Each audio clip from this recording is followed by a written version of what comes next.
warahmatullahi wabarakatuh.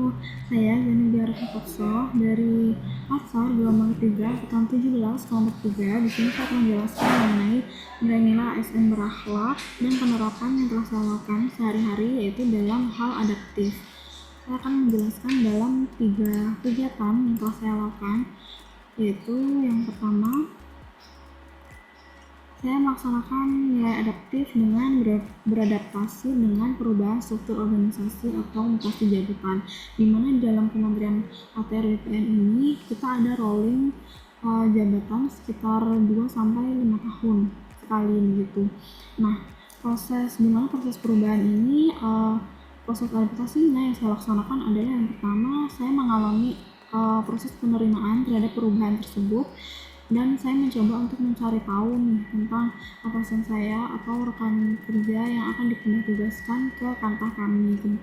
Kebetulan 1 bulan yang lalu, bulan September itu ada mutasi untuk kantor kami, di mana yang pertama yang dahulu kepala seksi 2 itu dipimpin oleh PLT kasih 2, kemudian datang kepala seksi yang baru dari Kabupaten Alor, dan di sini kami berusaha untuk mencari tahu dan mengenal terlebih dahulu dengan menanyakan background dari atasan kami agar kami dapat mempermudah beradaptasi dengan beliau ketika beliau sampai di kantor kami. Kemudian yang kedua, kami menyambut kedatangan Bapak Febri ini dengan baik dan juga ramah.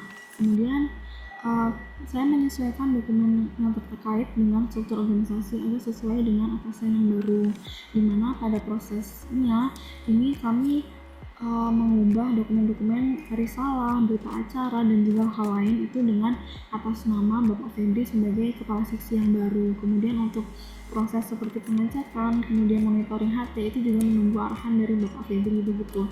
Kemudian saya menyesuaikan diri dengan kebijakan dan cara kerja dan manajemen dari atasan yang baru, di mana setiap kepala seksi ini memiliki ciri khas dan juga sistem kerjanya masing-masing, dan kami sebagai staff itu wajib mematuhi dari sistem kerja tersebut. Kemudian yang kedua, yaitu saya menggunakan dan selalu update dengan pembaruan aplikasi digital pelayanan, di mana salah satu yang saya contohkan ini adalah aplikasi Tata.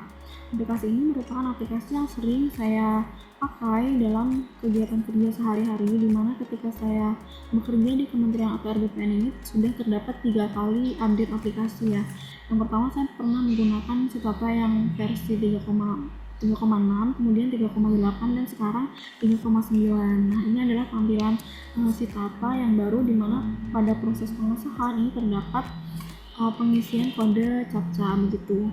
Nah, hal ini mengindikasikan bahwa saya terbuka terhadap perkembangan teknologi dan inovasi, di mana ini dipergunakan untuk meningkatkan kinerja kami sebagai staf. Baik, untuk penerapan yang ketiga, yaitu menangani perubahan kelautan. Untuk proses yang ketiga, yaitu menangani perubahan peraturan pertanahan atau tata ruang, di mana kami dengan cepat mempelajari regulasi yang baru. Misalnya dalam hal perubahan terhadap regulasi HGU, ini dilaksanakan di mana saya pernah mengikuti pengarahan dari Kanwil mengenai proses perubahan terhadap atas tanah utamanya pada HGU. Kemudian yang kedua, yaitu tentang penambahan syarat HTL, di mana proses adaptasi yang dilakukan yaitu yang pertama menerima informasi persyaratan yang baru dengan baik, di mana baru-baru ini terdapat penambahan syarat HTL yaitu dengan proses dokumen persetujuan dokumen pribadi begitu. Kemudian yang kedua, saya mempelajari tambahan informasi tersebut dan berkoordinasi dengan rekan kerja, dimana karena ini peraturan yang baru, jadi saya banyak bertanya kepada rekan-rekan kerja di kantor pertanahan yang lain dan juga teman di Kanwil begitu. Kemudian yang ketiga, menginformasikan persyaratan baru tersebut kepada mitra kerja, dalam hal ini notaris, agar mulai dilaksanakan. Jadi proses adaptasi ini terhadap regulasi ini bukan hanya dilaksanakan oleh kami sebagai pegawai di BPN, tapi juga notaris sebagai mitra kerja kami begitu. Baik, begitu saja yang dapat saya sampaikan terkait penerapan adaptif ini. Kurang lebihnya mohon maaf. Wassalamualaikum warahmatullahi wabarakatuh.